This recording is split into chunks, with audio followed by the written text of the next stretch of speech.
Es buen papá con quien no es su hija. O sea, hola Ruth, mi nombre es Katy, soy de Chile. Hola Katy, saludos enormes. Tengo 34 años y una hermosa familia de 2 hijos y un esposo maravilloso realmente. Si bien no estamos donde queremos estar aún, día a día nos esforzamos para poder llegar a donde nos merecemos estar. Ay, me encanta esa frase. Arranca así. Mi vida no ha sido color de rosas. Si te contara las muchas cosas que he pasado, tendríamos muchos storichismes para entretenernos. Actualmente quiero desahogarme de un problema o dolor que tengo atrapado entre el pecho y la espalda. Para entrar un poco en el tema, comenzaré diciendo que qué cosa más fea es ver a tu papá siendo buen papá con otros y no contigo.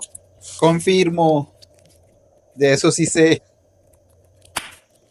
Soy la mayor de 5 hermanos, hija única del primer matrimonio de mi papá, matrimonio que duró muy poco y por lo que he escuchado fue muy tortuoso y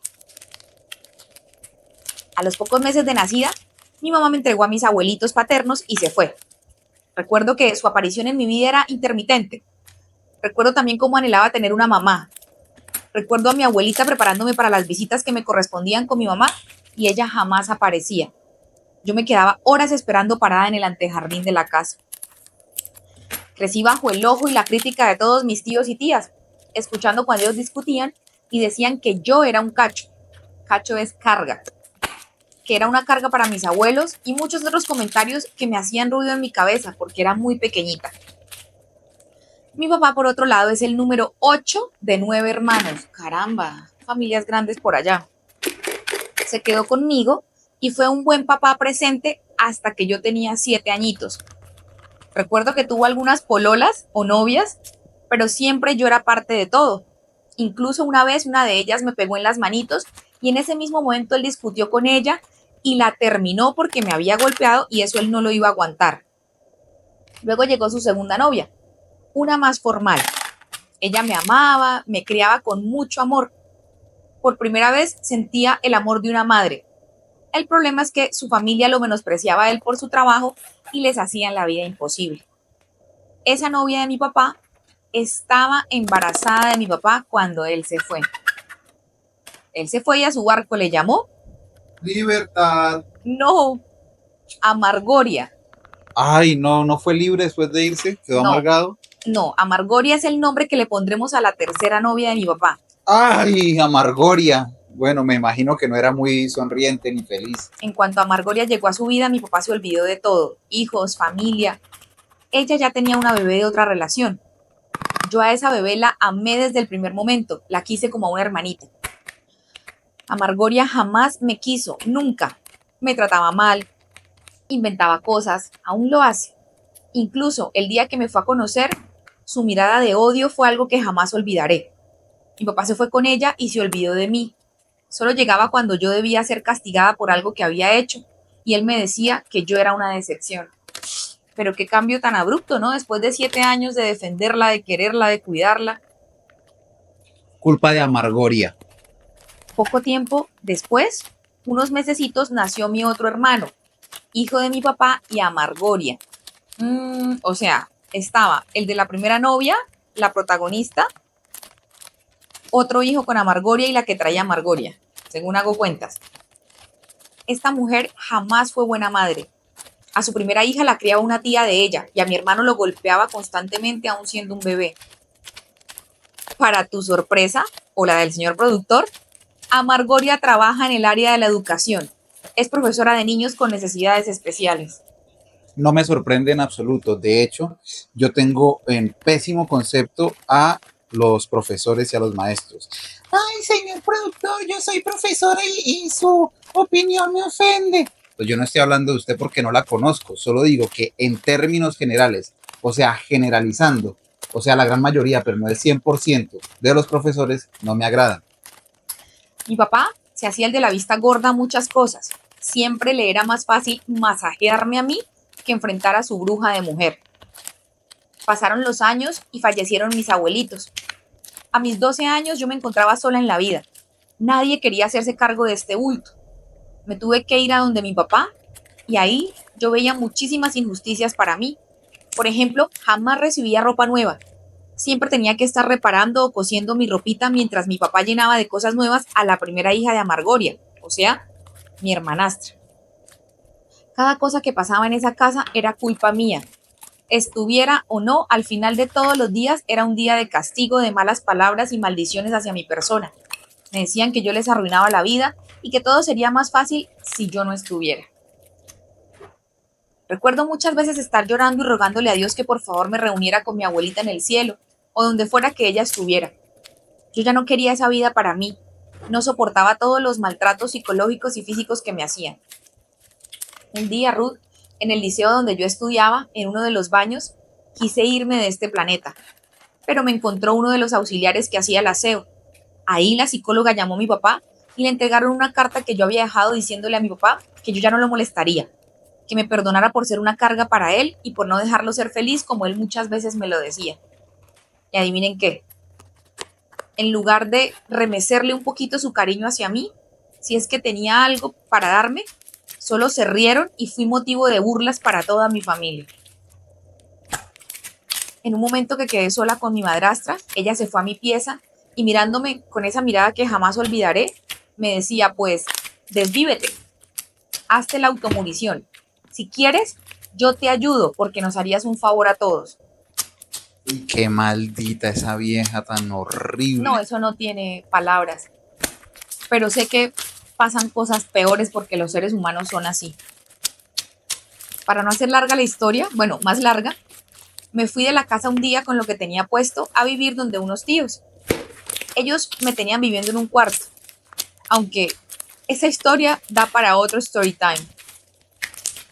Como ya te decía anteriormente, crecí viendo cómo mi papá era un excelente padre para mi hermanastra, pero yo era una tremenda carga en su vida. Desde mis necesidades básicas hasta cualquier cosa que yo pudiera necesitar de mi padre, él jamás me iba a ayudar. Pero no fuera que lo necesitara mi hermanastra, porque él corría, volaba, sacaba alas para socorrerla. Jamás tuve vacaciones. Tenía 16 años cuando ellos se fueron de vacaciones a La Serena. Comenten aquí si son de Chile y si saben dónde es La Serena. Yo estaba muy feliz pensando en que lo pasaría muy bien, porque iban mis otros primos que sí son mi familia. Pero el día que se tenían que ir, mi papá me dijo, tú no vas, tú te quedas acá cuidando la casa. Y pobre de ti que hagas algo malo. Y así pasó en muchas cosas. Yo solo era espectadora de sus salidas a comer, de sus vacaciones, de los logros de mi padre y de muchas otras cosas. Como por ejemplo, vi cuando mi papá se casó con mi madrastra. Todos se fueron a comprar ropa nueva para la ocasión. En mí nadie pensó. Yo no tenía ropa. Todo lo que yo tenía era lo que me compraba o lo que me regalaban ya usado. Entonces tuve que arreglar unos pantalones a mano y ponérmelos para verme un poco decente ese día. Cuando él me vio bajar vestida de la manera en que me vestí, me dijo que le daba vergüenza y que yo jamás estaría a la altura de ser su hija, que como mi hermana sí iba tan bien vestida y yo parecía cualquier cosa. Uy, qué viejo horrible, maldito, En este inmundo. punto yo creo que ya a todos nos cae mal tu papá Bella. Lo odio, más que caerme mal, lo odio. Otro de los recuerdos que tengo es que cuando falleció mi abuelo, que me crió, todos se repartieron la herencia, entre todos los hijos. Mi papá le regaló 200,000 pesos a mi hermana, a mi otro hermano y a mi madrastra. Y ellos se jactaban de que habían ido a la capital a comprarse ropa y a pasar un exquisito día con la plata que les había pasado mi papá. Yo para ese entonces ya tenía a mis hijos. Estaba pasando por un muy mal momento económico. Le pedí prestado 40,000 pesos, de los cuales me dijo que por favor se los devolviera a la brevedad. Bueno, no, perdón. Aquí me puso 200,000 y un signo pesos, pero no sé cómo es la moneda en Chile. A ver. ¿Me sacas de dudas? Porque aquí en Colombia ni 200,000 ni Peso 40,000 son nada. Peso chileno. Ya Peso te digo el chileno. valor del peso chileno. Porque obviamente sí es más 200,000 que 40,000, ¿no? Para que trate así a la seguidora. 200,000 pesos chilenos son $200. Tampoco es que estemos hablando de un valor grande. Pero entonces Lo que hace más triste la historia, porque ella solo necesitaba $40 y el papá, qué viejo maldito. El señor. Porque papá, mi esposo, es un buen padre. Pero esas personas no deberían llamarse papás. El donante de esperma, digámosle. Ruth, voy contándote a medida que me voy acordando. Recuerdo también una vez, y esto me parte el alma. Tenía 15 años y venía llegando del colegio en la tarde con mucha hambre, cosa que yo creo que a todos los niños les pasa. Entonces, En la cocina había una olla con comida, una rica carbonada o carbonara, no sé si te traicionó. Búscame si hay un plato chileno que se llame carbonada. Ok, buscando. No sé si el autocorrector la traicionó. Una carbonada es un plato de Chile que contiene carne molida, aceite, diente de ajo, cebolla, zanahoria. Es como una sopa. Bueno, esto lo dice Google, porque la vez pasada con un plato de Nicaragua, de Costa Rica, Sí. del Salvador, ya no me acuerdo qué pasó, y me jalaron las orejas por interno. Bellas, yo no he ido allá, no conozco, entonces lo que diga el señor Google o ChatGPT. Sí, no, parece que sí es una sopa. Mira, aquí Bueno, sale. Esa es la carbonada. dice que ella llegó del colegio y estaba esta rica carbonada. Saqué un plato y creo que me serví un poco más de la carne de la que correspondía. Sinceramente no lo hice con maldad, solo tenía hambre. Cuando llegó mi madrastra, armó tremendo show diciendo que yo me había comido toda la comida, que era una cerda, una chancha. A lo que mi papá me llamó, me cogió del pelo y me metió la cabeza dentro de la olla. Con otra mano me hacía un masaje que no debía para hacerme tragar la comida a la fuerza. Lo más triste es que esta historia, Ruth, me la recordó mi hermana riéndose, burlándose de mí en una junta familiar y expuso la situación delante de gente que ni siquiera yo conocía, con mi papá también riéndose. Ah, pero eso sí, jamás le hicieron algo así a mi hermana. Pasó el tiempo y yo quise ponerme en contacto con el hijo de la primera novia que tuvo mi papá, la que era buena. Yo sabía que tenía un hermano y sabía que mi papá se estaba haciendo el tonto, criando hijos ajenos y olvidándose de los propios. Mi papá seguía ahora haciendo diferencias entre su segundo hijo que no lo tenía reconocido y yo. Su prioridad siempre ha sido mi hermanastra, la hija de Amargoria. Hoy día que ya todos somos adultos, y para hacerte la historia más corta, te contaré algunas cosas puntuales.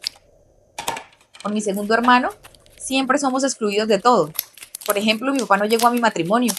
Yo lo esperé y lo esperé, pero no llegó. Tuve que entrar sola comiéndome la pena. Pero al de mi hermana sí la fue a entregar.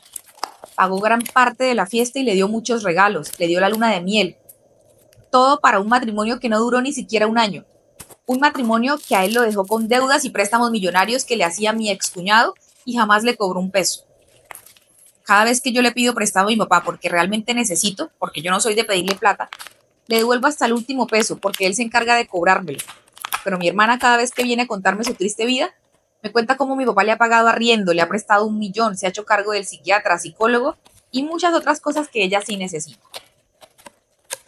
Ella jamás está conforme con nada de lo que le da a mi papá. Es una niña muy malagradecida que solo se queja del gran vacío que le dejó su padre biológico al no reconocerla ni querer criarla. Y anda con el discurso de su depresión en todas partes, porque fue una hija no querida por su papá. ¿Y quieren saber quién es el que le paga la terapia psiquiátrica por su supuesta depresión? Me gustaría que el señor director diga quién. Pues el miserable donante de esperma suyo, querida seguidora. Ahí está pintado el desgraciado Trimartito. Claro, para sorpresa de nadie, es mi papá, y la victimiza en todos los aspectos. Mis tías me decían, no confíes en tu hermana, ella no es una mujer buena, es igual que tu madrastra. Le gusta aprovecharse de la situación y sacar provecho al máximo de tu papá. Yo estuve cegada por mucho tiempo, y también creía que mientras más pendiente estuviera de mi hermana, más me iba a querer mi papá, o al menos iba a tener la aprobación de él por cuidar a su hija adorada. Pero grave error, eso jamás fue así. Cada vez que yo tenía un problema y quería contar con mi hermana, ella me sacaba en cara que mi vida sí era fácil, no como la de ella que había crecido sin un papá, en donde todo era malo. Qué ironía, ¿no? Bueno, Ruth, y así sigue creciendo las muchas situaciones que pasaban. Ay, perdón. ¡Ay, Miguel! ¡Miguel! Tiene el dedo aguantado. Es el aire que tengo de frente. En mis cumpleaños, mi papá jamás ha venido, pero tengo que ver cómo felicita a mi supuesta hermana, cómo le regala viajes, cómo la saca a comer, cómo le soluciona la vida. Yo para él no significo nada. Ni siquiera en los momentos en los que he estado más vulnerable, él saca a relucir que mi hermana está peor. Con el tiempo me he dado cuenta de que mi hermana realmente es una mujer egoísta. Y con mi hermano, hijo de la exnovia buena de mi papá, nos hemos dado cuenta de que ella disfruta mucho contándonos todo lo que mi papá hace por ella, sabiendo que con nosotros no es así. Él es muy indiferente además con nuestros hijos, sus nietos. De vez en cuando les regala plata, pero los niños no son interesados. Y la verdad, Yo sé que les gustaría pasar tiempo con él, aunque no se puede extrañar lo que nunca se ha tenido. Actualmente amo mi vida, porque tengo un esposo realmente maravilloso y es el padre que me hubiese encantado tener. Soy muy feliz en mi matrimonio y mis hijos, si bien son adolescentes, disfruto de todas sus etapas. Estoy construyendo la familia que siempre quise, pero realmente con todas las situaciones que he vivido y que siguen ocurriendo, siento que una pequeña llama de rencor y odio está creciendo dentro de mí. Sé que debo tomar más terapia para sanar todo lo que está pasando en mi cabeza y en mi corazón. Porque es que a veces me siento muy envidiosa y rencorosa y eso no me gusta, porque me detiene para lograr la versión que quiero sacar de mí, la buena. Pues los recuerdos me ganan, Ruth, y las heridas siguen ahí. Sé que resumí en gran parte mi historia para no hacerla tan larga, pero si quieres puedo contar muchas otras cosas. Quería desahogarme un poquito porque tus historias me ayudan mucho a calmar el caos de mi cabeza. Amo la voz que tienes y me gustaría también comenzar a contar historias acá en Chile. Yo soy carpintera. Creo que sería buena idea contar historias mientras hago mis muebles. Claro que sí, Bella. Mi página te la quedo debiendo porque me gustaría que esto quedara en el anonimato por ahora. Ay, escuchen este mensaje. Hay un poquito de ti en cada mueble que hago, ya que te escucho mientras trabajo y me río mucho o me frustro con algunas historias. Gracias, Ruth, por hacernos la vida un poquito más liviana. ¡Ay, qué mensaje tan lindo! ¿Le puedo dar un consejo a la seguidora? Sí, con cariño. Un Bueno, abrazo, Bella. Un abrazo gigante. seguidora, yo creo que perdonar es el acto más egoísta que un ser humano inteligente puede hacer. Y es que el perdón es para uno mismo. Perdonar es dejar de cargar ese peso ridículo que a otro ni siquiera le importa. Por eso perdonar es un acto egoísta. Piense en usted. Piense en que usted se merece ser feliz dejando de cargar eso. El perdón no es para el progenitor ni para el donante de esperma ese. El perdón es para usted y usted se lo merece. Perdón el lastre ese. Chao.